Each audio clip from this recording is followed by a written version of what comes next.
To get started, and as you can tell, everyone's been muted. If you have questions during the meeting, please use the chat function that we have at the bottom of your screen. Also want to remind you that there will be a drawing at the end of the meeting, one for a $50 gift card, courtesy of Fifth Third Bank, and another for 50% off local dues for 2021. However, you must register today at gpbr.com/win no later than 9:30 to be included in the drawing.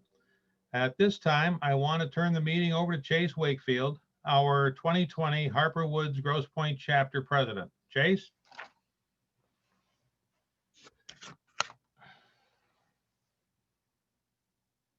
You're on mute, Chase. I know I wasn't able to unmute myself. Sorry. That's all right. Thank you, Bob. Thank you all for attending. Let's start our meeting this morning with the Pledge of Allegiance. I pledge allegiance to the flag of the United States of America and to the republic for which it stands, one nation, under God, indivisible, with liberty and justice for all. Thank you. This morning, your agenda includes information on the Edsel and Eleanor Ford House, the War Memorial, the Mack Avenue Improvement Plan, Avenue in the Woods, Main Street Grosse Pointe, and election results from your 2021 Chapters Board of Regents elections.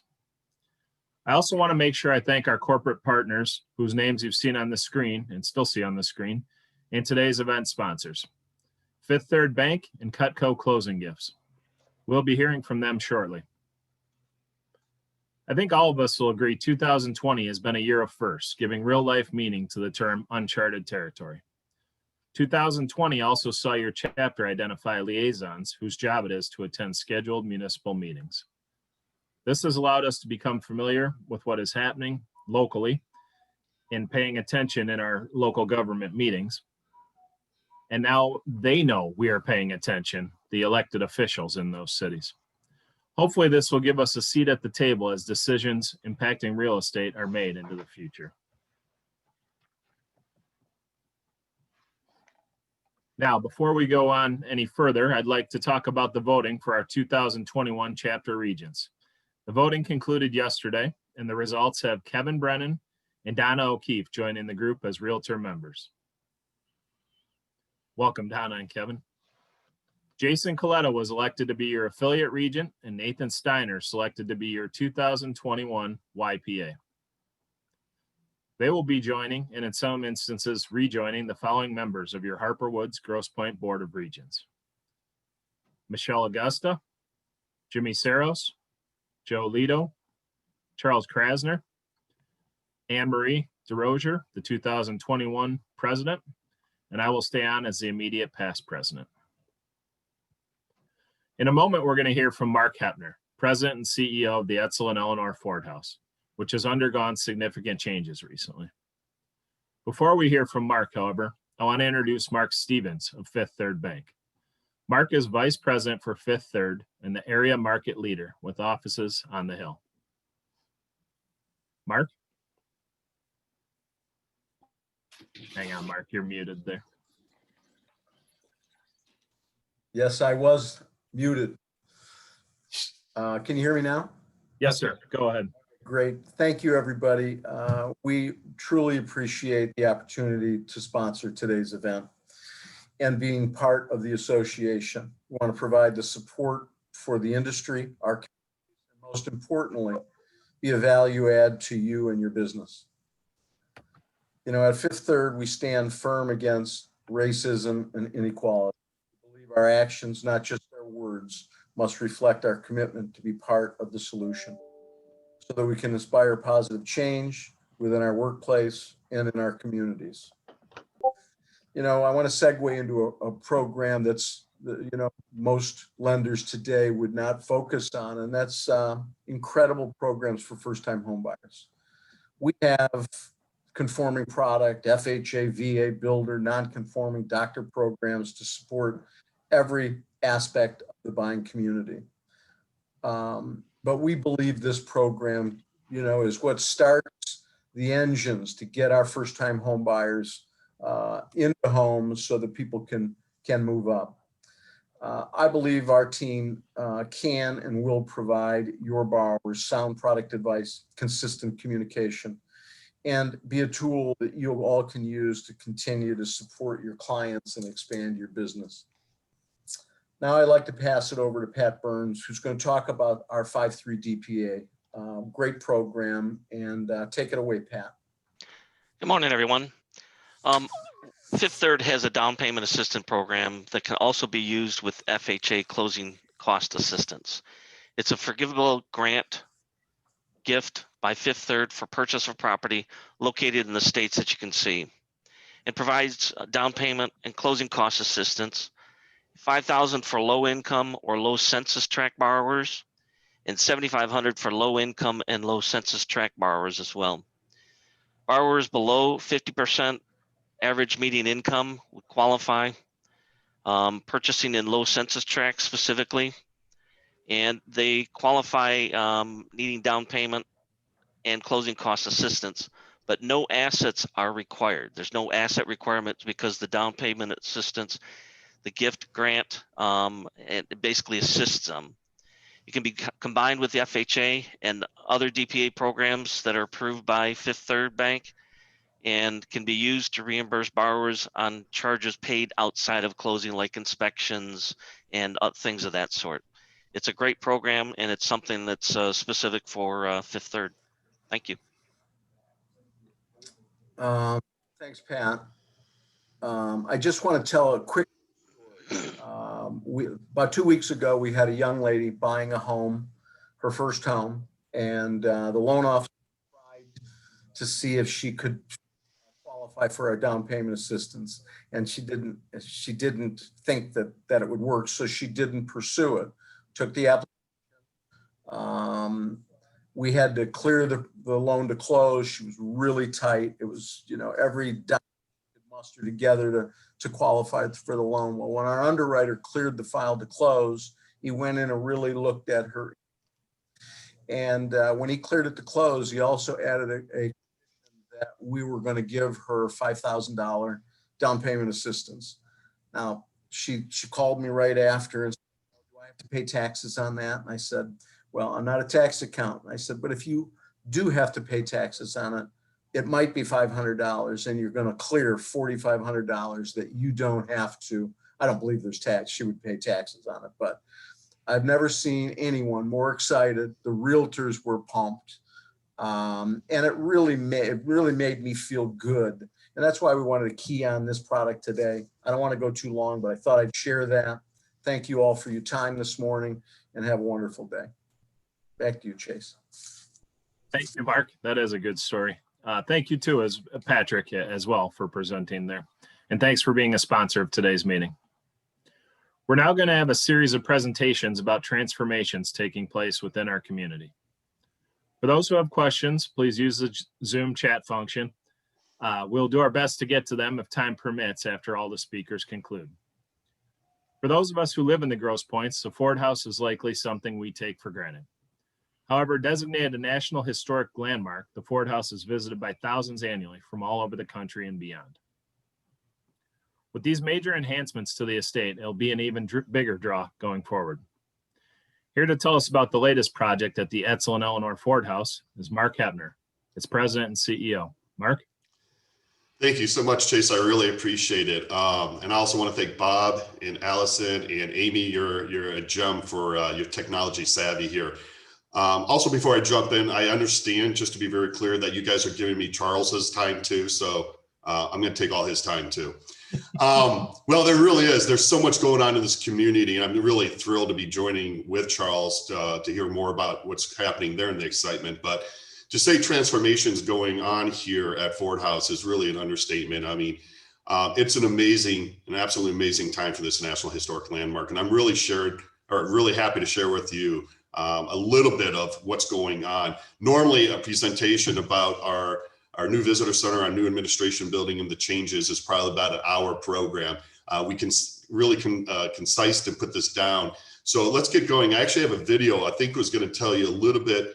I think it's a great way of showing you in a comprehensive way what's happening, and then I'll show you some details. Let's see if we can get the video to work.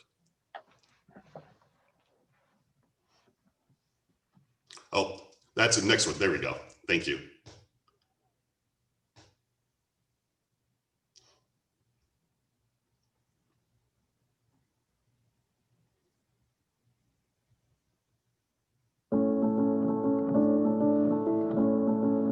Growing up, we spent a lot of time here. It was a place that Granny loved to have grandchildren and everybody around. I mean, it didn't feel like you were visiting your grandmother. It felt like you were welcomed in this home. It's not a house, it's a home. It was Eleanor Ford's wishes that this house was preserved for the future and to be open for the community for its enjoyment and betterment. You get to learn about the story of the family and who these people were, what it was like to live here, to grow up here, and more importantly, their commitment and impact to our American heritage. She wanted the public to appreciate her home as much as they did. So she left it in trust to the general public. Like the Fords, we want visitors to come and create their own stories, their own memories. We want something that is inspirational to them. We want them to be moved by history. And I believe that having people experience and understand the past, it really makes them stop to think about their own future. As we move forward, we're focusing on 3 pillars, and that includes our sustainability, our stewardship, and the visitor experience. So we designed these buildings not only thinking about our regular visitors, but we have also designed these buildings to think about new audiences, and those include spaces that we can bring in corporate experiences. We have spaces from rental facilities to meeting spaces, all the highest technology that you would need to be successful in any kind of activity and event. So as a visitor, as you're coming into the new visitor center, it is our hope that you're inspired by what you're seeing and know that there was clean design and real intent of bringing the old and the new. We took inspiration from the historic core and made sure that we brought into these new buildings with its modern amenities. Every visitor that comes here, no matter where you're from, whether you're a local, coming from afar, you're going to be able to experience and understand this story of this family through consistent messaging and experiential opportunities. We're really going to be able to dig deeper into the history. This is going to allow us to show photographs and even films of the family and pull out artifacts that maybe nobody has seen on exhibit before. I think the educational end of it is going to be great, and I think that they'll be able to see a lot of the cars that Edsel designed that the public hasn't seen before. We have a rotating exhibition gallery in our first exhibition called Driven by Design. It will tell succinctly the story of Edsel Ford, and not only who he was as an individual, but more importantly, who he was as a designer and his impact in the automotive industry. And it'll be the first time that 3 of his cars, very unique special cars that have rarely been seen to the public, will be brought together for the first time and exhibited. This project allows the estate to not just reflect on what the past was and on what the family was, but to really take the legacy that was important to the family and drive it forward, like energy being one of them, and sustainability. These buildings allow us to be better stewards of the environment. And as we look at this, we have the administration building, which as we designed this is actually going to be a net zero building and actually a net plus building, which means it will actually generate more energy than we are consuming. The number of net zero energy or net positive energy buildings is very small. In Michigan, I believe we're going to be the 2nd building to achieve that status. So on one hand, it protects the integrity of the historic core. It also simultaneously allows for other stories to be told, and it allows the estate to grow and to live over time. I just think that people enjoy coming here and seeing that there was a family that lived here, that it's not a museum, it was a family home. So as a National Historic Landmark, we welcome people from across this nation and across the world to come and visit and learn about the story and why the story is important. So we invite you to come and experience the new Ford House. So I don't see anybody with tears in their eyes, but hopefully that got you excited about what's coming forward. And I've noticed for me, it's best to show a video because I'm much more succinct in a video than when I'm just rambling. But let me take you through a couple more slides to talk a little bit about this this project. If you go to the next slide, you know, this is probably at least about 2 months old, this image right now. So progression has gone well. We were slated to open these buildings this spring, and then this summer actually move in and be all situated. Of course, COVID has changed all that. Everything's been pushed now to next spring. And right now we're hoping it's going to be about the middle of April, but again, it's a moving target and a lot of progress has gone on. We're really in the buildings right now with the fine details of finishes, flooring, etc. If you go to the next slide, please. Another image of just showing you some kind of construction progress, but you can see the building, the quality of building materials. That was very important to my board of trustees and to our leadership team to ensure, again, we're inspired by the historic core, but make sure that using real slate, using beautiful stonework, and the quality is the similar, but also this investment in the environment. Here's a good section of glass, all glass around. And I know Charles and I have talked a lot about this with this bird safety glass. This was something that the family was very committed as being part of the migratory bird route. We wanted to ensure that our birds and our environment was safe. And so this glass was an expense that was really, really important to install, same as solar panels and bioswales and geothermal. If you go to the next one. Thank you, Amy. So this is a rendering of the interior of the visitor center, the lobby, just give you a sense of what you'll see when you come, either just to come and visit the restaurant or the shop, the retail, or a meeting, or the exhibits, or just come to visit and tour. If you go to the next one. So you can come. Again, now we have a whole bunch of amenities for our community. You may just swing in to grab a cup of coffee, a glass of wine, a sandwich with your family. You might want to take it from the Spitzer, which is more of a grab and go component.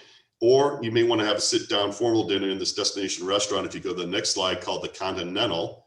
And this is being constructed. We're actually, even those tables that you see, we're using reclaimed wood on the property and having tables made from trees that we've had to take down due to old age, and trying to, again, be as green and as thoughtful as possible.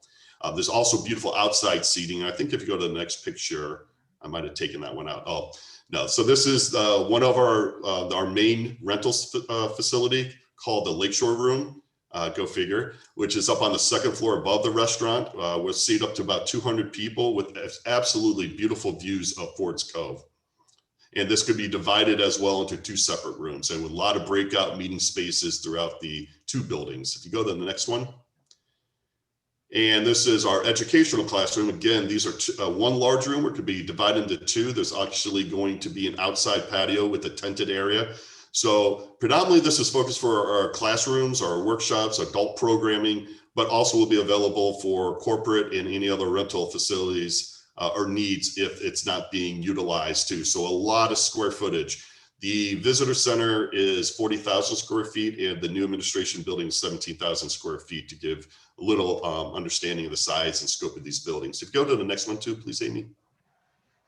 What I also wanted to share with you, and I'm really excited about, is, again, these are the first buildings that we've ever had that are really dedicated to the visitor experience. And again, whether you're a visitor to come onto the historic core, or just to come and utilize the restaurant or some other amenity, we want to make sure that every visitor that comes, whether local or nationally, walk away with these understanding of the importance of Ford House. So the first exhibition gallery we have, which will be a permanent exhibition, is called the Ford Story.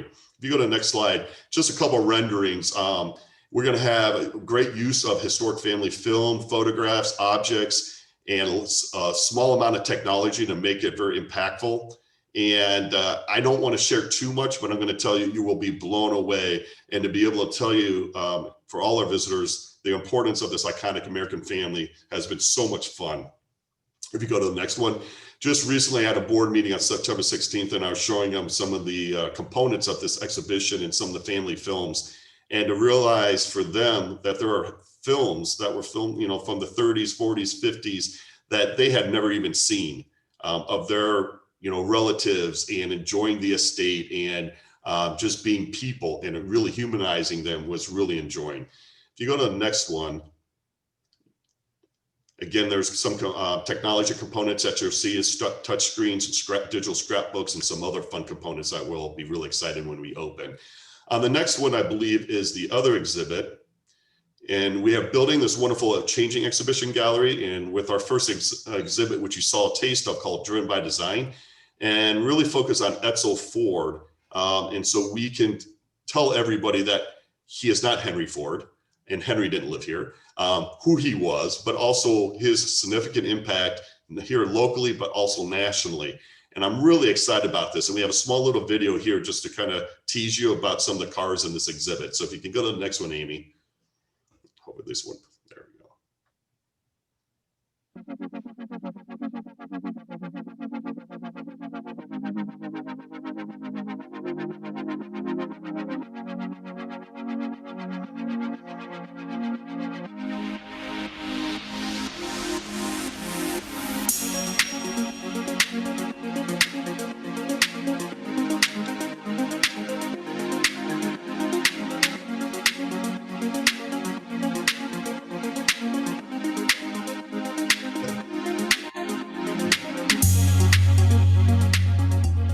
I'm sorry, I had a chuckle because I saw that coming spring of 2020. Well, things change. So I just put another year on that.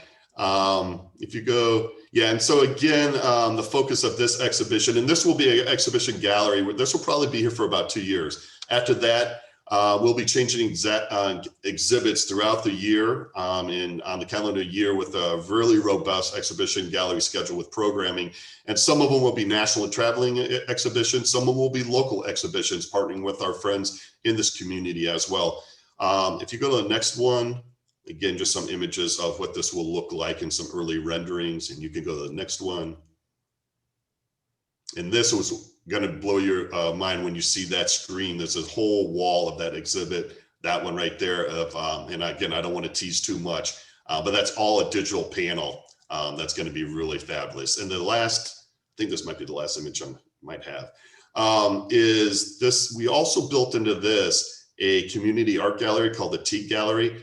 And what we're doing here is that we want to ensure that Ford House is much more moving forward, a critical fabric of the community, and serves the community in much more aggressive and thoughtful ways. So we actually put in this community art gallery space, and our first partner is going to be CCS because we're talking a lot about design. And so we're going to be showcasing a lot of their students' artwork on this exhibition gallery space when we open in spring. But this is something that we look forward to partnering with schools, libraries, churches, community groups, community artist groups, and just again, a way to stay engaged with our community. Next slide.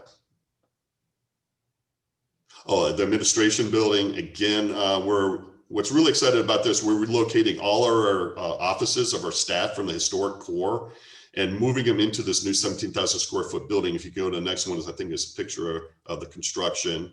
And the next one is the lobby of the building. And what that allows us to do, again, it's offering a lot more meeting spaces for rentals and activities. But what it also does is take all that activity out of the historic core. With our next focus and phase of work is to begin to restore all those spaces, to open them up to the public, to give the public much more to experience when they come. So I know that's a lot real quick. I want to be kind of considerate of the time, but I'm really, really excited about this new era of Ford House. And I hope you're excited. This is an asset to all of you. It's an asset to our community. And I really look forward to working with each and every one of you in the future to make sure that you feel that this is your Ford House as well. So thank you very much. Thank you, Mark. Sorry about, I always fall back to both the War Memorial and Ford House have tinkered with their names over the last few years.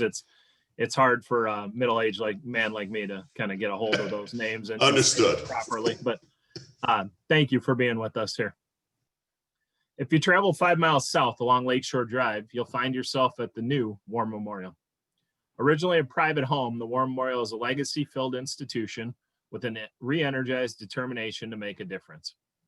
Today, Charles Burke, its president and CEO, is going to talk to us about that re-energized determination, as well as the current changes taking place at the venue. Charles? Good morning, everyone. Thank you for having me and hosting us here today. I also want to thank Mark for taking some of my time and agreeing to donate one of his paintings to the War Memorial. So we're good with that. Thank you, Mark. We're really excited, like Mark, to be anchors of this community and share with you some of the plans that have been going on here at the War Memorial. over the last several months, and now with COVID, an acceleration of our plans. And we wanted to get everybody anchored of who we are and where we want to go. So next slide. So just to give everybody a little bit of a sense of where we are today, our mission statement is to be a patriotic, cultural, and community leader organization. Interestingly, we serve about 250,000 people per year that come through the facility. We have about 3,000 events annually, and we incubate 30 nonprofits. We have on the campus the Patriot Theater, the cinema, art galleries, the historic house, the historic Alger House, the Alger families, legacy home, gardens, classrooms, community space, memorial space, our ballroom, our international shoreline, and then we have pop-up spaces that we have created as placemaking spaces. And we've had a really wonderful trajectory over the last several years of some key speakers and organizations we've built partnerships with. I'm happy to share with you that a year from now, we competed internationally. This has not been announced publicly, so you're getting an inside skinny on this, but the Smithsonian will be here at the War Memorial doing a presentation for a residency next fall in 2021. We have a great relationship with the Free Press Film Festival. The Detroit Symphony Orchestra has been here several times, Chamber Music Society of Detroit. They broadcast even during COVID nationally from our location. We've had Barbara Pierce Bush here, Cornell West, and Glennon Doyle, to name a few. Next slide. So this is just to get everybody anchored, to get you calibrated. I know we've all been here, whether it's for a war dance or dropping kids off for driver's ed or ski high, or even a wedding. But to get everybody focused, to the right is one of our gardens on the street side garden. It is technically not a historic garden. It's a recreation of what was once there by Ellen Biddle Shipman. And to the left is the front of the Alger House. And these two spaces will become very important to us as we move forward. Next slide. This is of course, the historic library, and then the reception or the dining room to the right. And if you notice the floors, I'll share that with you again, connecting to the renderings that you'll see in just a few minutes. Next slide. This is the back of the house. We have the trial gardens to the right. We have a lovely group of individuals, many of you probably who are on the call, that help maintain this area, whether it's the Veterans Gardens, the Grosse Pointe Garden Center, or the 20 or so trial garden volunteers, organizations that are there. The back of the building of the Alger House with the many weddings that we do, and then of course our ballroom, that has not been really redesigned or changed since 1961, the Frieze building.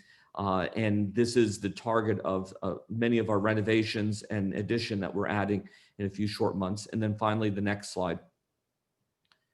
And then as you can see to the left, we have the newly renovated Patriot Theater, where we can show contemporary film, cinema. We have 6 luxury boxes there, 250 seats. And then to the right is one of our Summerfest concerts. Again, a real community gathering space. It is technically one of the only public areas in Grosse Pointe that you do not need a park pass or a club membership to activate and be on the water line. So we're very proud of that, and we consider that part of our patriotic mission. Our next slide, please. So moving forward, we're moving towards being a world-class destination for arts, culture, and what we're calling reflective democracy, a more evolution of our patriotism, especially as we're discussing issues related to diversity, equity, and inclusion.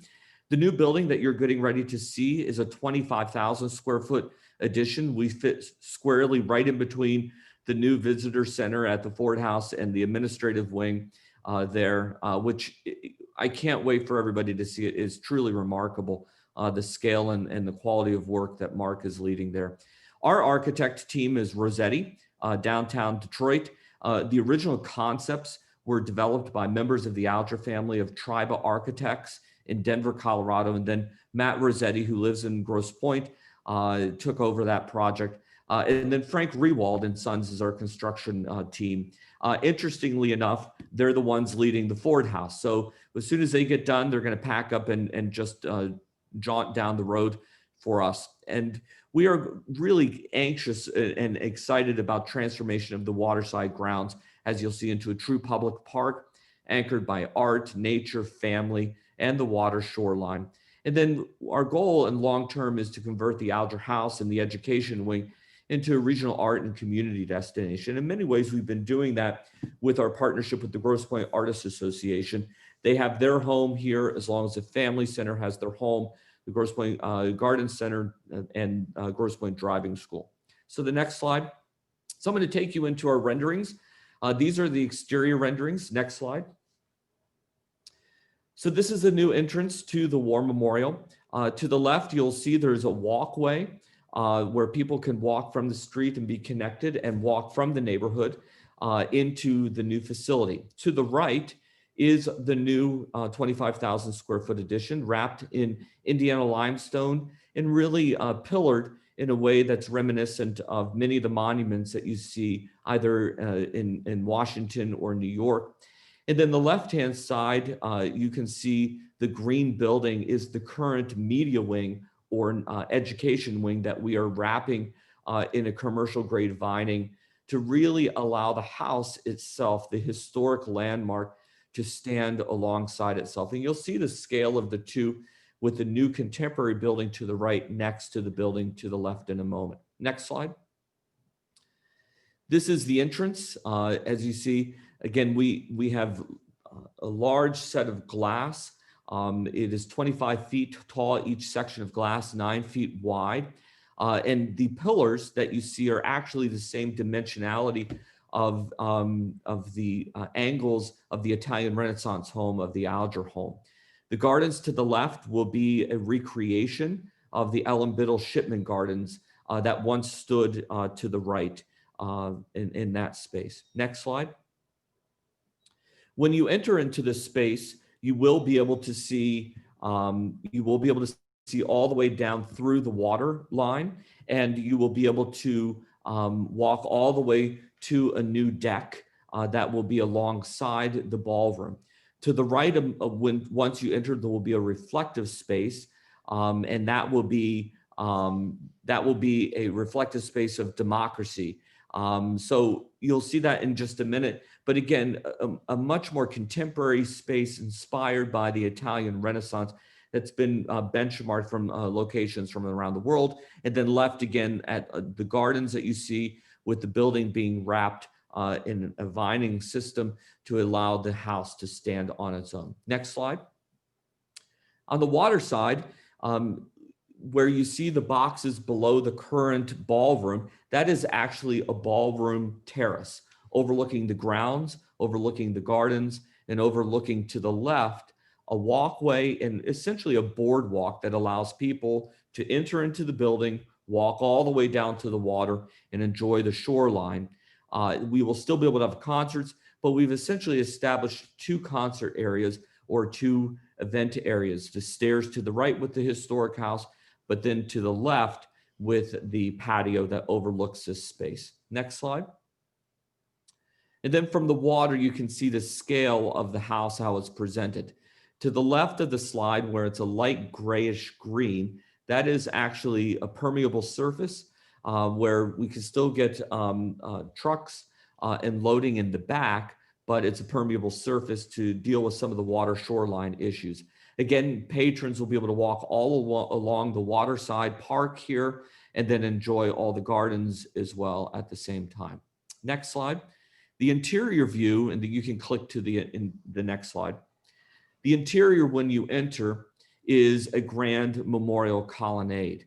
To the left is the gardens with the house being lit, and then a grand entranceway 25 feet tall with quality hard surfaces, something befitting a memorial space. The stairs in the middle take you down to the theater and take you out directly to the lawn. And then past the stairs, you can access the terrace, which I'll show you in a minute. To the right, where the woman in pink is the next slide.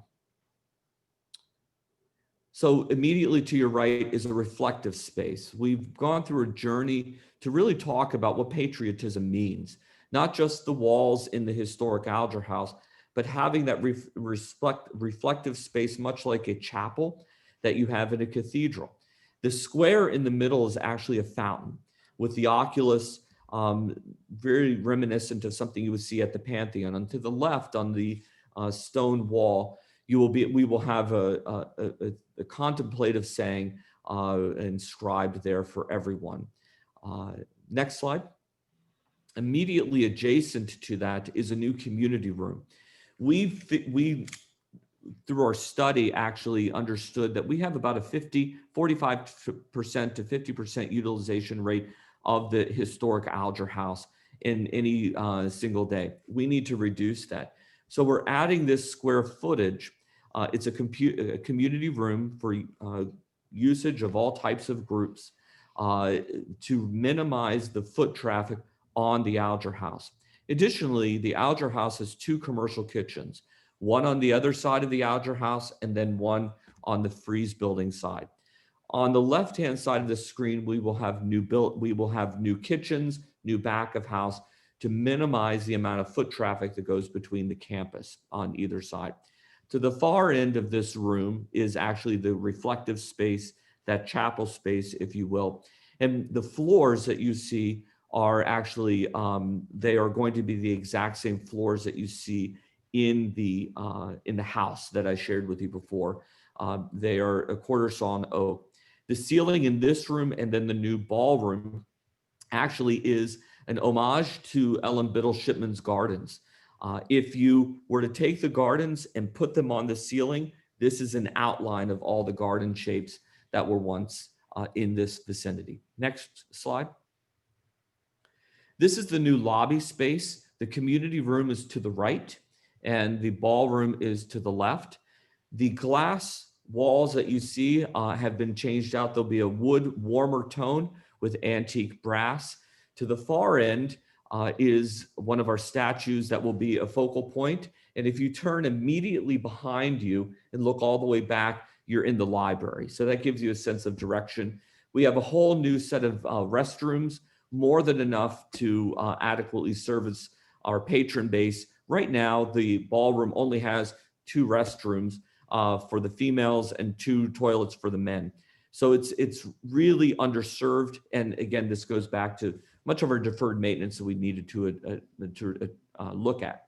To the left is our new ballroom. Next slide. This is the new ballroom. And it's a very different look. We are raising the ceiling and we are lowering the visual line, adding all new HVAC to this space. And then immediate to the left, there is a patio that you will be able to walk out to, overlooking again the gardens, the water, and being really a perch to see the water and having a spectacular view. This room will seat between 250 and 300 people, and it will be state of the art for all of our patrons. To the right of this space is our our kitchen space, state of the art new kitchens. Again, this building has not in any way been touched since 1961, so a much needed upgrade to this space. Next slide. And then finally, this is a new rendering of the new terrace space that you see along the ballroom. You have the walkway that takes you out to the new plaza by the water, steps taking you down as essentially a stage, and you will be able to overlook, again, the water, the park-like setting, and then the new plaza near the water's edge. Next slide. So with that, I just wanted to share with you our site plan to give you a sense of our parking. Parking is always a point of concern here that we're in a residential area. So this, we have reconfigured our parking, preserving the main driveway, but we now have 210 parking spaces. And we have created to the right a walkway. So now you'll be able to walk through the building, around the entire shoreline, through the gardens, and have a walking path. Next slide. And so this allows you to see the elevations of scale. Next slide. The new facility is actually a mirror image to the servants' quarters on the Alger House itself. This gives you a true sense The building to the right, furthest to the right, is back of house facilities. The middle section of that is actually the reflection space. And then the main corridor is that new memorial colonnade with the historic Alger House in the center. Next slide. And again, we'll move through these very quickly. To the left, you can see the balcony and the set of stairs taking you down to the water level, but it gives you a sense of the height and the scale anchored by the historic Alger House. Next slide. Again, this is the back of the building in balance. We're trying to create this uniformity and real balance on both sides of the Italian Renaissance design. And the final elevation on the back here is what the next elevation is really what the church would see. Next slide. I believe it shows that. No, it doesn't. So with that, our goal, we have we've been operating at limited capacity during the COVID crisis and been keeping our team safe, but been able to tent the back lawn and honor some of the events that we've been part of. We are anticipating beginning in early December and January in the next couple of months. We have received our approval from City Council through a robust process, and we're grateful for that partnership. And then our goal is actually to open by Q2 of 2022. We've moved this up a complete year, understanding that that's when we think that a return to normal with a vaccine being readily available would really allow society to return to a normal stance. So the next 18 months are going to be exciting here. And again, grateful for everything that you do to support us. We're grateful for what we can do to drive the quality of livability, walkability of this community. And I hope that between these two presentations, you see that Lakeshore is really bookended with two remarkable institutions. And we are very blessed in this community to have something that is really unique in the United States between these two institutions. So I want to congratulate Mark. I want to thank Bob for having us here today. And I'm happy to take on any questions. But in the meantime, check us out at warmemorial.org for some of our new programming and our online virtual programming that's going on. So thank you very much. Charles, thank you very much. Allison, before we go on to our next segment, do we have any questions for Mr. Hebner or Mr. Burke? We do. This question is actually for both Mark and Charles. What is the most significant way in which the pandemic has affected operations at your facility? Let's hear from Charles first, please, and then Mark. Yeah, I would say for us, we have had to close a significant amount of our community-based programming. Between Veterans Club or Women's Bridge, this is really a place where people gather, and we've had to stop that. I'm saddened to say I can't tell you when the next youth dance will be, a war dance. We've been fortunate to be able to continue with some of our youth programming, such as Driver's Ed, but it's really the community-based programming, which we take cues from the school district on their programming and their schedules, as well as the libraries. We have been able to operate outside in some way, shape, or form with some of our cultural events. We had Michigan Opera Theater here, but it's really been the contraction of programming. And my concern is long-term, will fearfulness enter into people's sense of normalcy that they will not want to come back in the way they've been coming back, whether, again, bridge clubs, Rotary groups, Grosse Pointe Senior Men's. There's a number of groups that are unfortunately in this target demographic of vulnerable groups. And so we're waiting to see how that affects and that filters through society. I am heartened to say that, we've been able to really work with our staff. We've made some difficult cuts, but our staff that's with us now is doing a remarkable job, and we've got great safety protocols here, and they're just a remarkable team, and they make my job that much more easy. So Mark, I don't know about you. Yeah, sure. Thank you.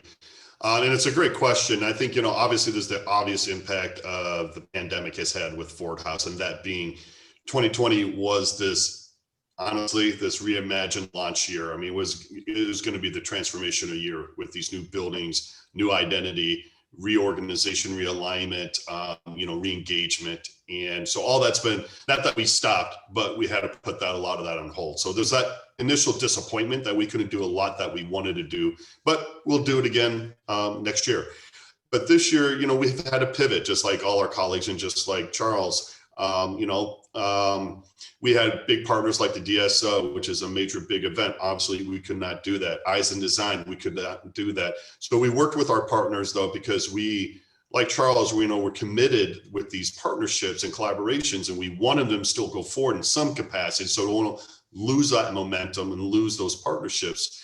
And so, for example, Eyes in Design, we've done 2 Sunday drive-throughs, which were really well received and just fun. DSO, we had smaller concert that we had here with a capacity of 100 people max. And so we've been pivoting like that, and we've been doing yoga. We've been doing a lot of really maximizing our landscape and our gardens and grounds, which I've been really thrilled with our team.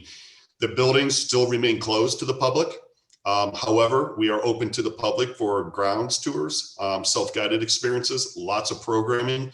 And we also have, just like Charles, all our safety procedures and precautions. We've taken it very serious, not only my staff's health and well-being, but obviously that of our visitors. So when you come here, whether it's with your family or individually, what I can promise you is a very safe experience and a very healthy outdoor experience. And I think people are going to really want to reconnect with nature. We've been locked up for way too long.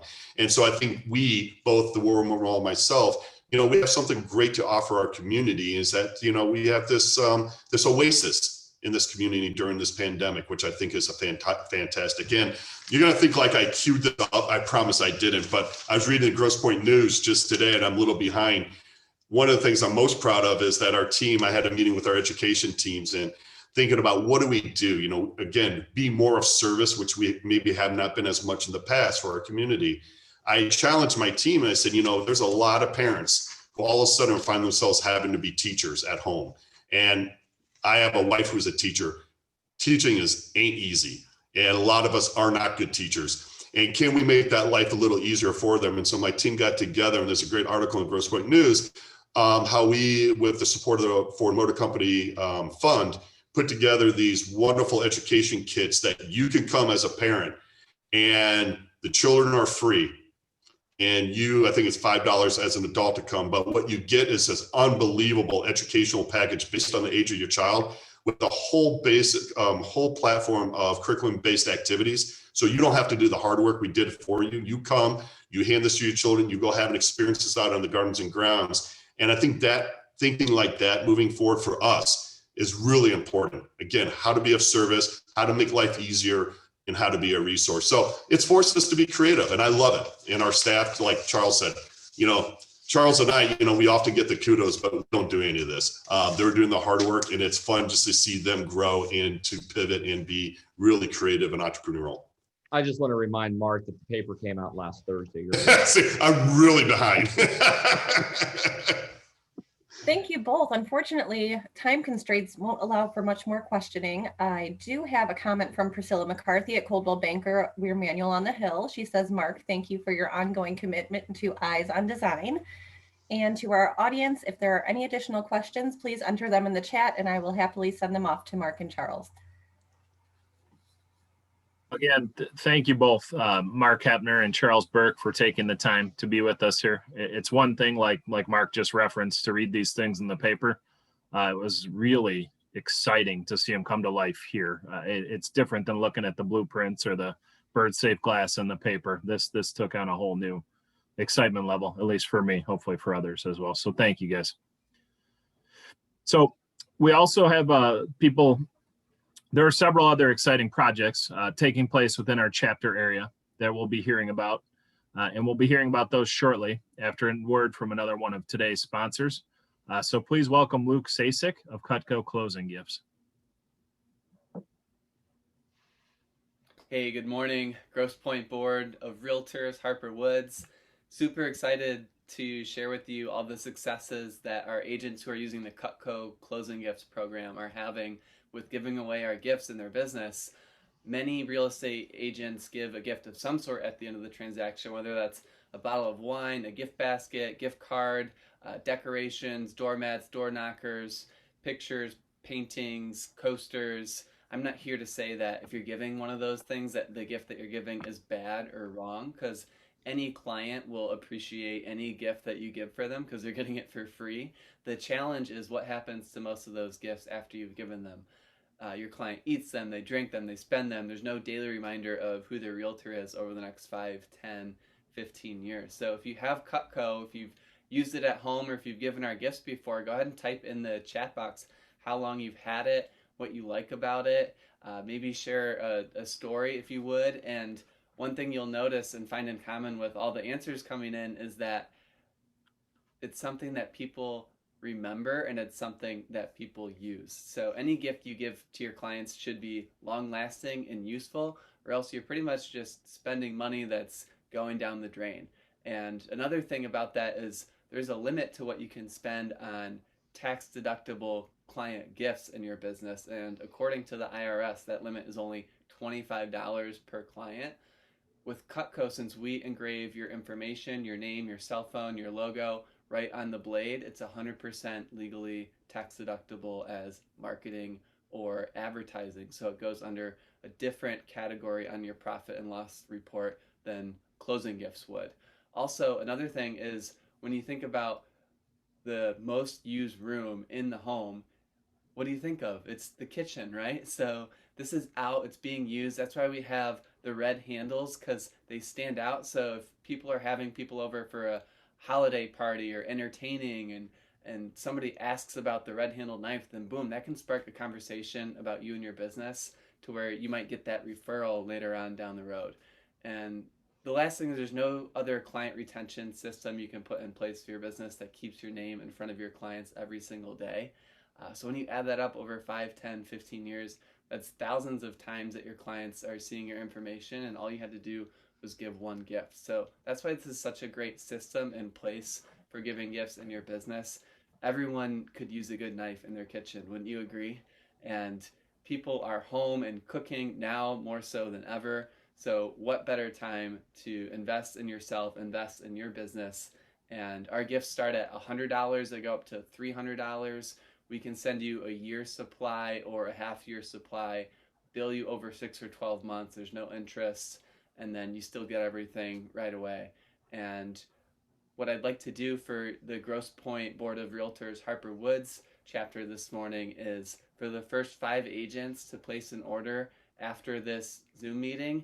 You can contact me to get your order placed, and I'll go ahead and buy you $100 in Cutco, so you can either add on to your collection if you already have some at home, or get started with Cutco as well, so you can be just as excited about what your clients are getting. So contact me. You can go to ravingfangifts.com. That's ravingfangifts.com.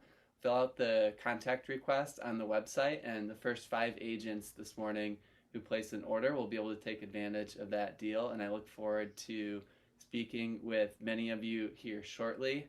Have a wonderful rest of your meeting and have a sharp rest of your day. Thanks.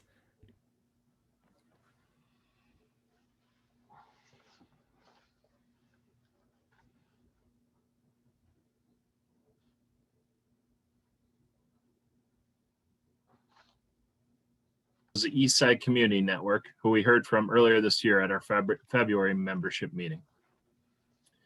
Also participating in the effort was your Grosse Pointe Board of Realtors and the Detroit Association of Realtors, who jointly helped fund the resulting 100-page study through an NAR Smart Growth Grant. Now here to tell us a little bit more about the grant and the process is Bob Taylor. Good morning. Excuse me. Good morning, everyone. Hopefully you'll be able to follow along.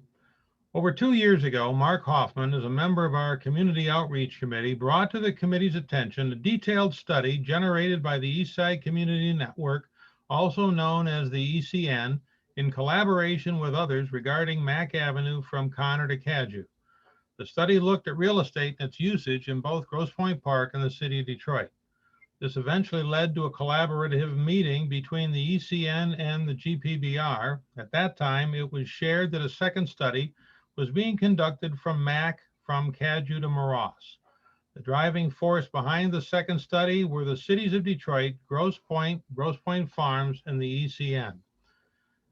By the fall of 2019, McKenna Associates had been selected to conduct the study for just under $25,000. A grant from SEMCOG was secured for $20,000. The remaining approximately $5,000 for the study was obtained through a multi-jurisdictional NAR Smart Growth grant involving Detroit and the Grosse Pointe Associations, each providing approximately $2,500. The grant had only one stipulation in it, that Realtors be directly involved in the process. As a result, Jimmy Saros became directly involved, providing the GPBR with regular updates. Also involved were Realtor broker owners with offices along MAC and Realtor members who owned real estate in the area of the study.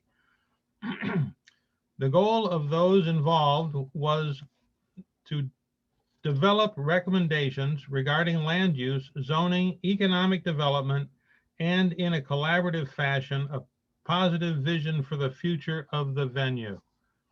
Amy? Yeah.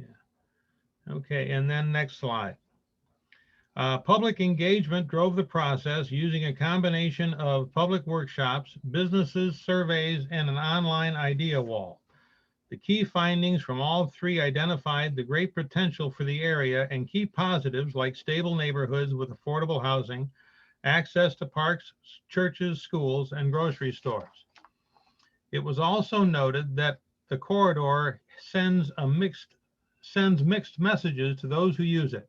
Some of these were the lack of mixed-use zoning, which is essential for a thriving commercial corridor, an inconsistent screenscape, and a lack of landscaping for an area that is designed to be green. Also noted were four general locations along MAC that prompted considerable discussion and comment from all participants. These four locations, slide please. These four locations were Cadieux and MAC, East Warren and MAC, Fisher and MAC, and the Moross intersection at MAC. Next slide. Just up from the intersection of MAC and Cadieux, the old Habitat for Humanity site generated a variety of interesting ideas and uses, such as a farmer's market, craft fairs, an area art exhibit, or even the possibility of a food truck venue. Next.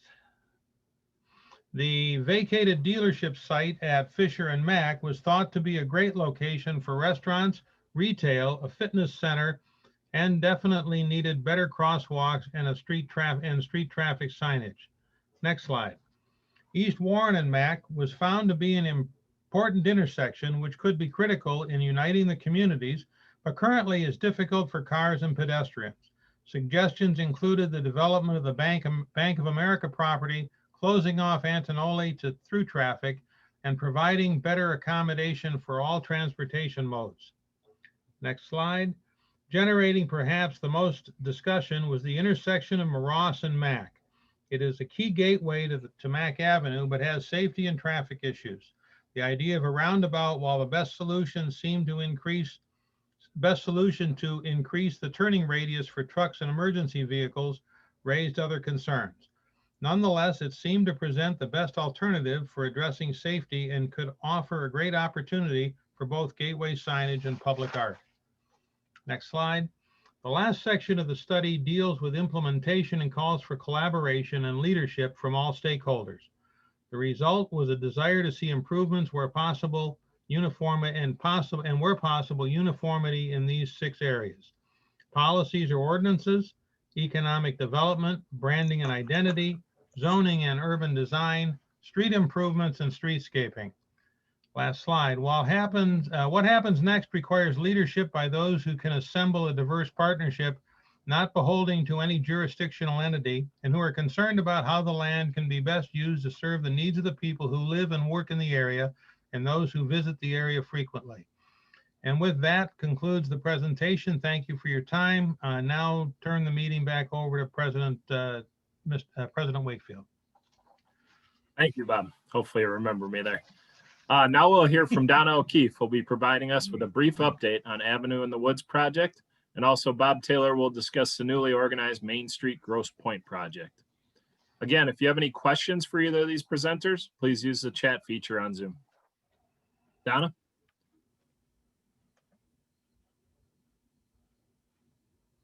Good morning, Donna O'Keefe.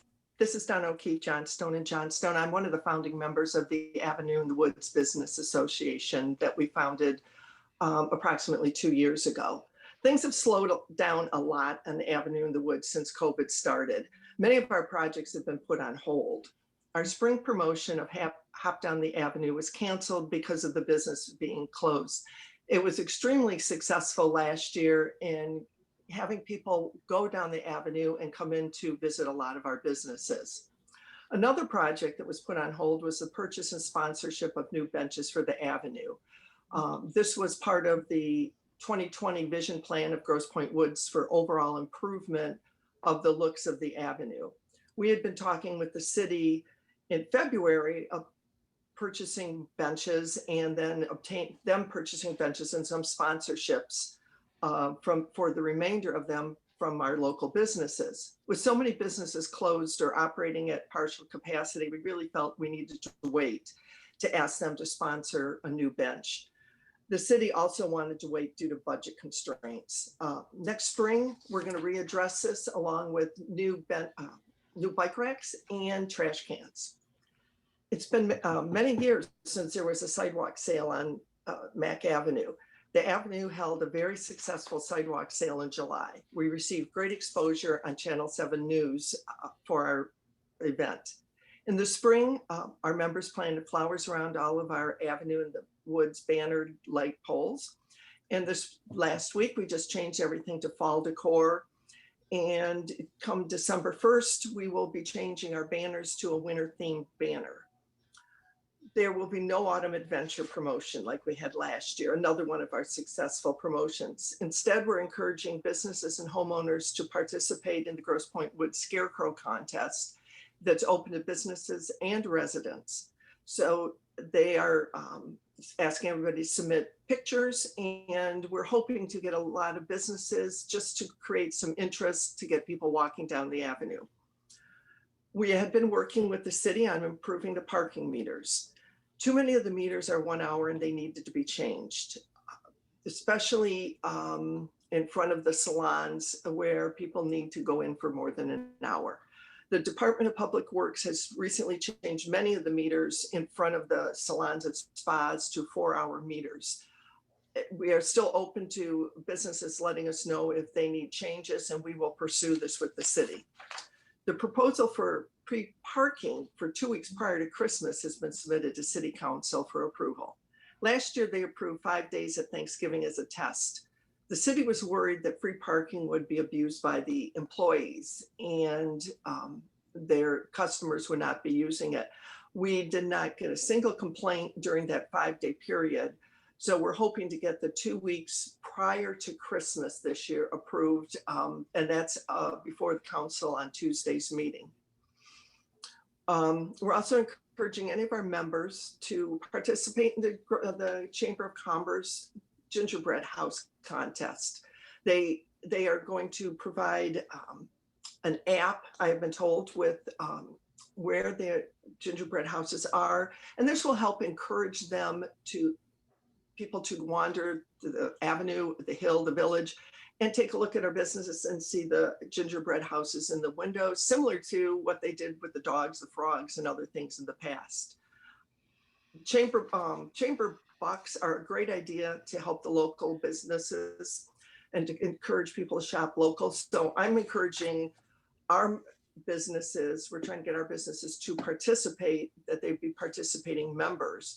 And this would be a great idea in my mind for our members of the board to buy and give as closing gifts for a lot of clients to really help shop local in any of our business districts. I'd like to ask any of you who know business owners, ask them to join the Avenue in the Woods Association. Our dues are $100 a year if they have not already joined, and encourage them to attend our meetings. We have had our last 2 meetings in person on Champ's patio, socially distant. We'll probably be going back to Zoom next month due to the cold weather. So please encourage any of them to come. And if anyone has any questions, please feel free to contact me. Thank you.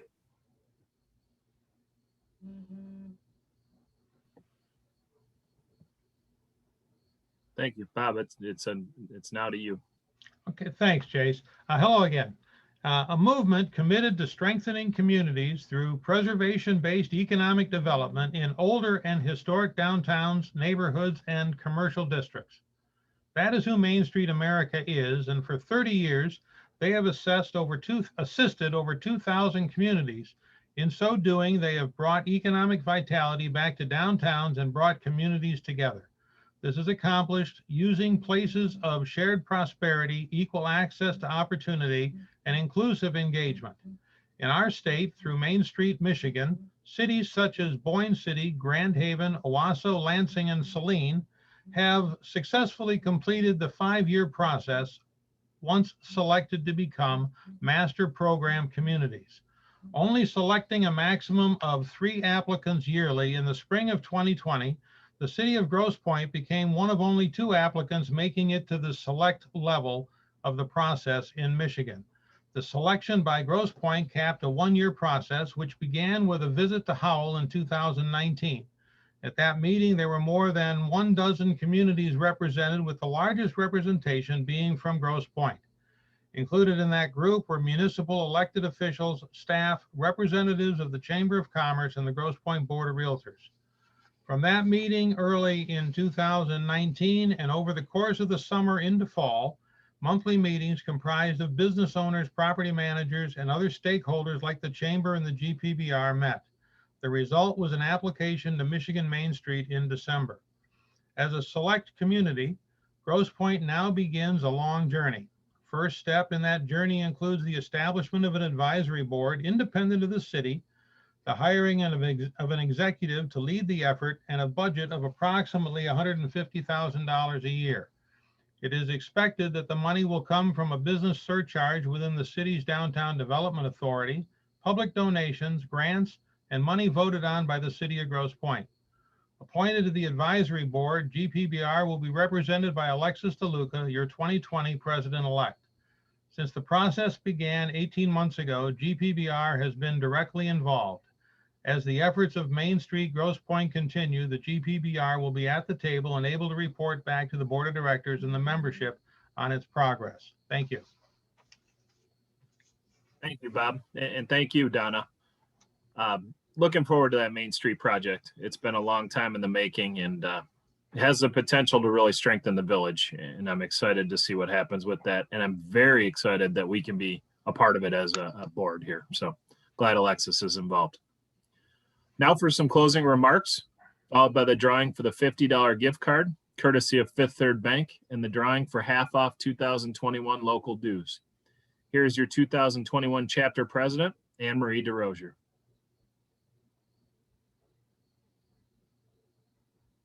Congratulations to our newly elected 2021 chapter regents. On behalf of all Harper Woods Grosse Pointe chapter members, thank you in advance for your leadership and your service.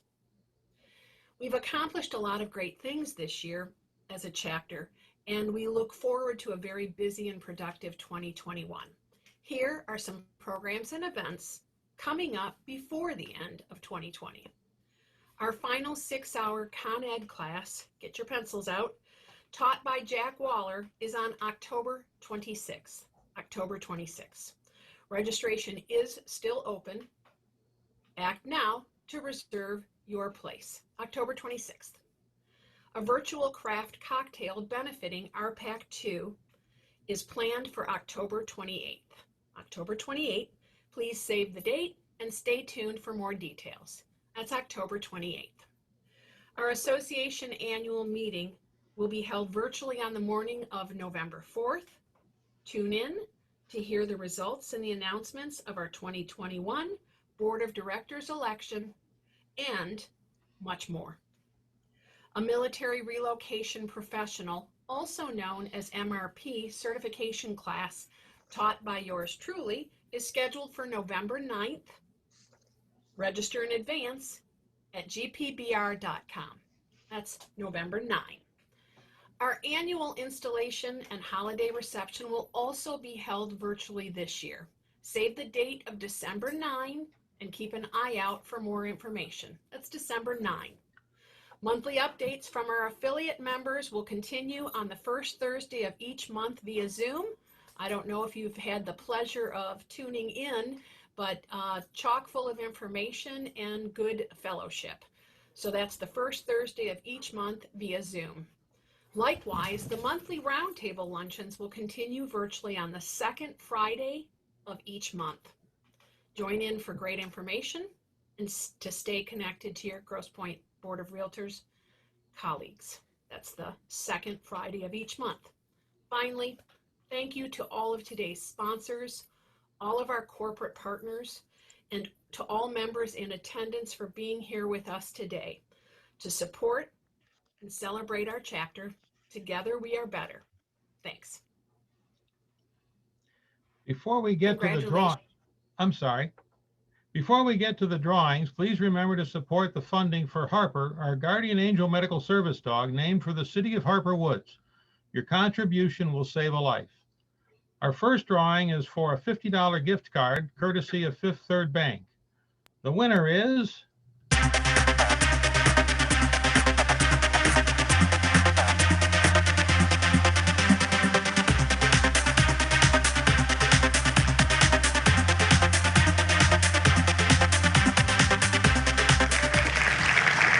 Tamara Smith. Congratulations, Tamara. Next drawing is for 50% off local association 2021 dues. In the wheel.